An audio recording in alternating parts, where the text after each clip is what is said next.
Hello everyone. जैसा कि आप लोग जानते ही हैं कि सीटेट का पेपर एकदम नज़दीक आ गया है और आपकी प्रिपरेशन भी बहुत ज़ोर से चल रही होगी, ऐसी मुझे आशा है। तो फ्रेंड्स, ये वीडियो जो रहेगा हमारा कुछ इस तरीके से रहेगा कि इसमें मैं कुछ क्वेश्चंस आपके लिए लेकर आया हूँ, जिनमें हम पढ़ेंगे क्वेश्चंस को, और उन क्वेश्चंस के जो ऑप्शंस हैं उनको भी देखेंगे डिटेल से, और उनके बारे में जो भी इंफॉर्मेशन लगेगी मुझे कि ये इम्पोर्टेंट है और आपको जाननी ही चाहिए सीटेट की दृष्टि से, तो वो आपको मैं प्रोवाइड कराने की कोशिश करने वाला हूँ। जैसा कि आप लोग जानते ही हैं कि सीटेट का पेपर इस बार ऑनलाइन होने वाला है, तो थोड़ा सा पैटर्न हो सकता है, कुछ पॉजिटिव चेंजेस भी हमें देखने को मिले या नेगेटिव चेंजेस भी देखने को मिले। तो हमें अपना पॉजिटिव माइंडसेट लेके चलना है, और क्योंकि ऑनलाइन होना है तो हो सकता है मैक्सिमम क्वेश्चंस जो है वो रिपीट होने की भी संभावना है। और ये क्वेश्चंस जो मैं आपको कराने वाला हूँ वो मैंने खुद सीटेट के प्रीवियस ईयर पेपर्स का बहुत अच्छी तरीके से एनालिसिस करने के बाद इनको तैयार किया हुआ है। तो आइए स्टार्ट कर लेते हैं हमारे पहले क्वेश्चन के साथ, जो कि है निम्न में से सीखने के क्षेत्र से संबंधित है। अब सीखने के क्षेत्र से संबंधित इसमें पूछ लिया गया है, तो इसमें आप ऑप्शंस देख के कुछ अंदाज़ा लगा सकते हैं। हो सकता है आप आपसे क्वेश्चंस बन जाएं, तो इसका मतलब ये है कि आपकी प्रिपरेशन बहुत ही ठीक ठाक चल रही है। तो पहला ऑप्शन हो जाएगा भावात्मक क्रिया, अनुभाविक क्रिया, सैद्धांतिक क्रिया या फिर व्यावसायिक क्रिया। तो कुछ ऑप्शन तो आपको इस तरीके से मिल जाएंगे कि जो आप एलिमिनेट कर ही सकते हैं। तो जैसे व्यावसायिक क्रिया, यहाँ पे कुछ काम करने की बात हो रही है, व्यवसाय की बात हो रही है, तो ये ऑप्शन तो हमारा वैसे ही कट हो जाएगा। सैद्धांतिक क्रिया हो सकता है इसमें हो जाए सैद्धांतिक क्रिया, लेकिन बाकी के ऑप्शंस को हमें प्रायोरिटी देनी है, क्योंकि हमें पता है कि सीटेट में क्वेश्चंस इस तरीके से पूछे जाते हैं कि जो ऑप्शंस रहते हैं वो सारे ही ऑप्शंस ठीक होते हैं, लेकिन हमें सबसे ठीक ऑप्शन यानी कि सबसे सटीक जो ऑप्शन रहता है उसको हमें सेलेक्ट करना होता है।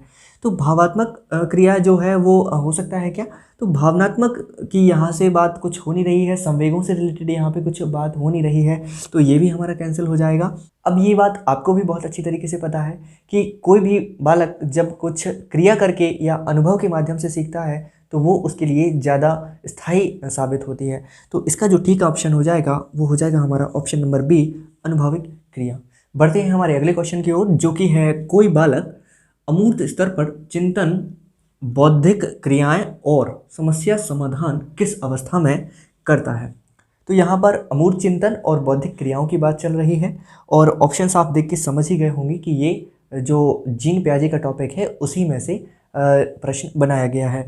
तो अमूर्त चिंतन हमारा जो है वो किस अवस्था में बालक करने लगता है, तो आइए देख लेते हैं ऑप्शंस को। पूर्व संक्रियात्मक अवस्था, ये होती है 2 से 7 वर्ष की। ये ऑप्शंस लिखने का भी एक रीज़न है, ये अवस्थाओं को आपको बहुत अच्छी तरीके से याद कर लेना है, और इनकी उम्र भी आपको बहुत अच्छी तरीके से याद कर लेनी है, क्योंकि ये कभी कभार सीधा सीधा क्वेश्चन ही पूछ लेता है कि जो 7 से 11 वर्ष की आयु होती है, या 2 से 7 वर्ष की, या 11 से 16 वर्ष की आयु होती है, वो किस अवस्था में आती है जीन पियाजे के अनुसार।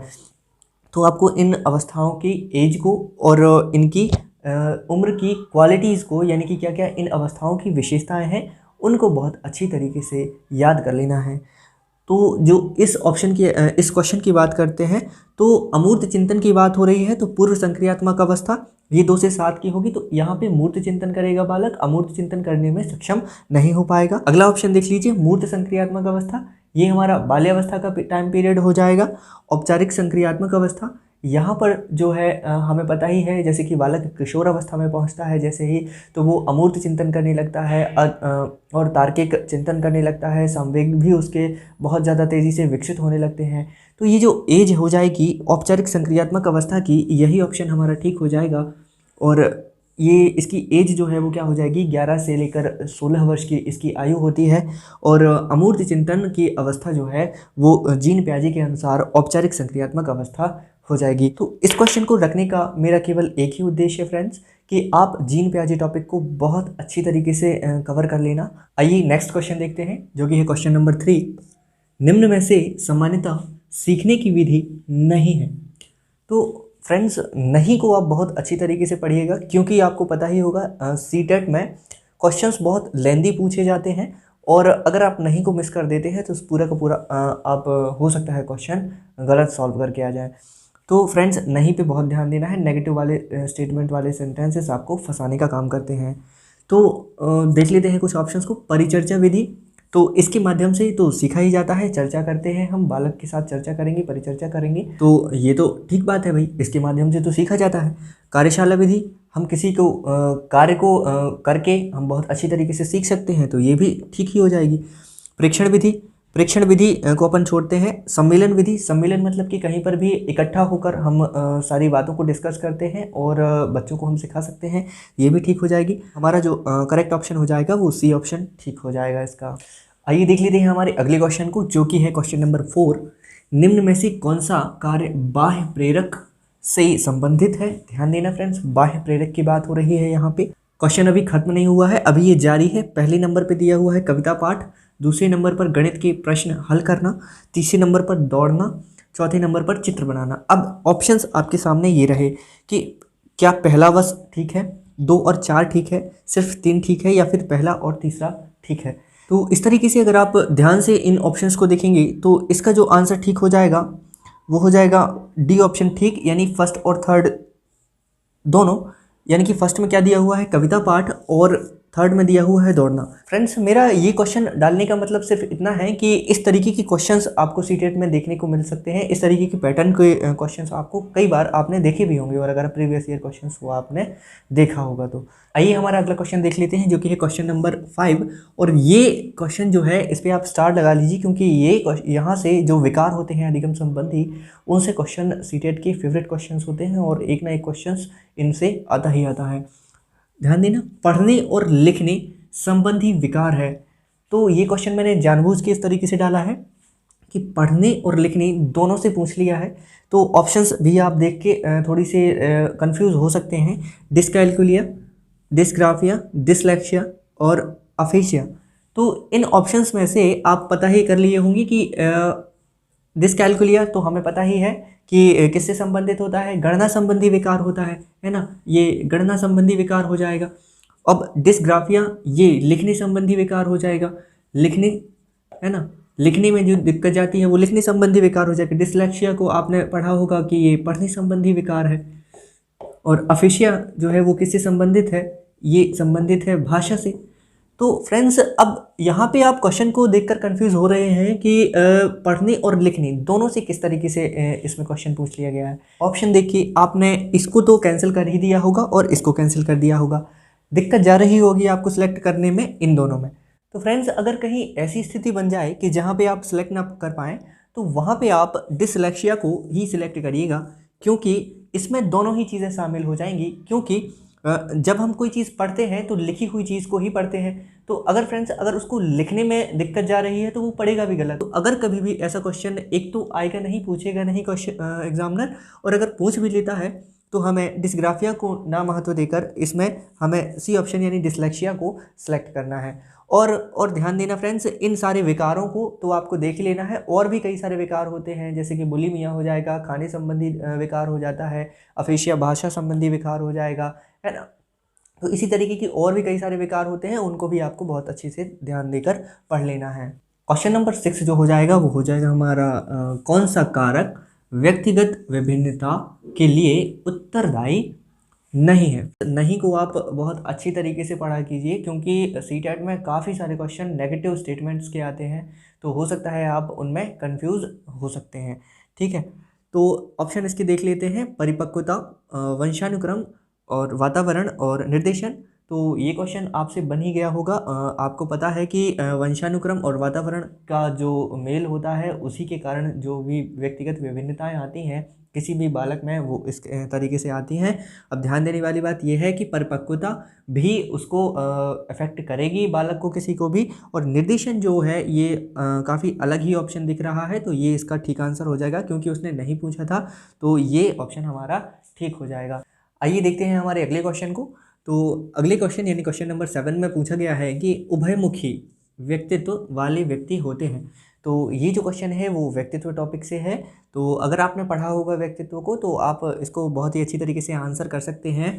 अंतर्मुखी भी एक व्यक्तित्व का टाइप होता है, बहिर्मुखी ये भी व्यक्तित्व का एक टाइप होता है, और ए और बी, हाँ तो ऑप्शन इसके देख लेते हैं, और ए और बी दोनों या ए और बी दोनों नहीं।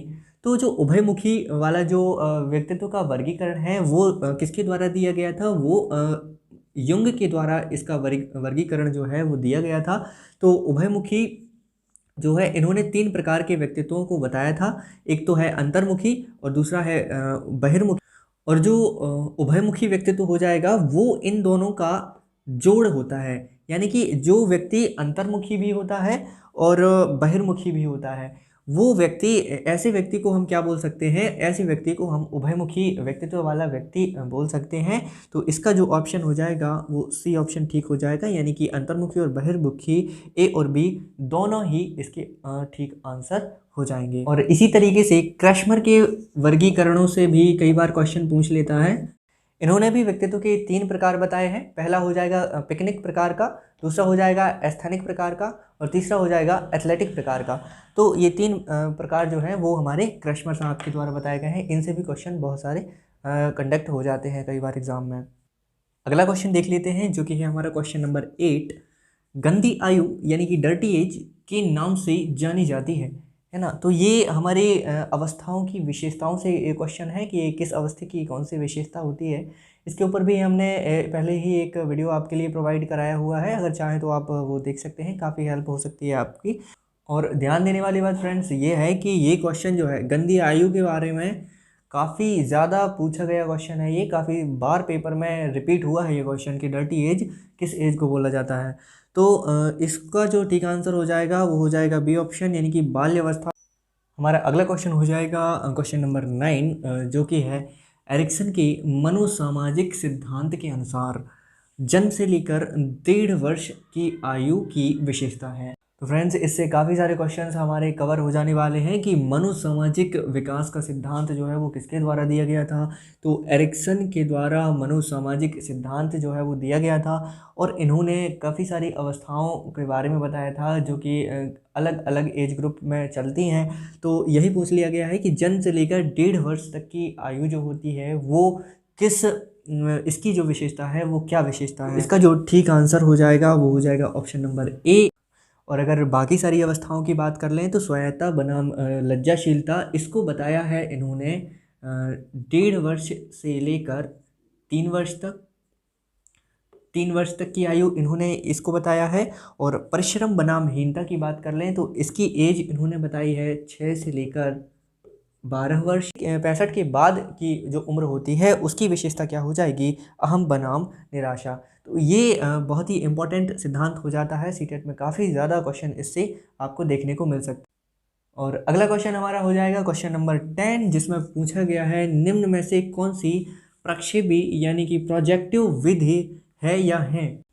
और इसके ऑप्शंस आप अच्छी तरीके से देख लीजिए। इसमें ए ऑप्शन में दिया हुआ है IBT, इसको हम बोलते हैं इंक ब्लॉट टेस्ट। और सेकंड ऑप्शन पे दिया है TAT, इसको बोलते हैं थीमेटिक एपरसेप्शन टेस्ट।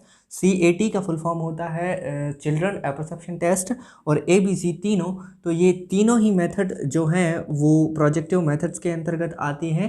तो ये जो हो जाएंगी तीनों की तीनों, यानी कि इसका डी नंबर का ऑप्शन हमारा ठीक हो जाएगा। ABC तीनों, ये तीनों की तीनों ही क्या है, प्रोजेक्टिव मेथड्स के अंतर्गत आती हैं। तो फ्रेंड्स आपको व्यक्तित्व मापन की प्रोजेक्टिव और नॉन प्रोजेक्टिव मेथड्स को भी बहुत अच्छे से देख लेना है।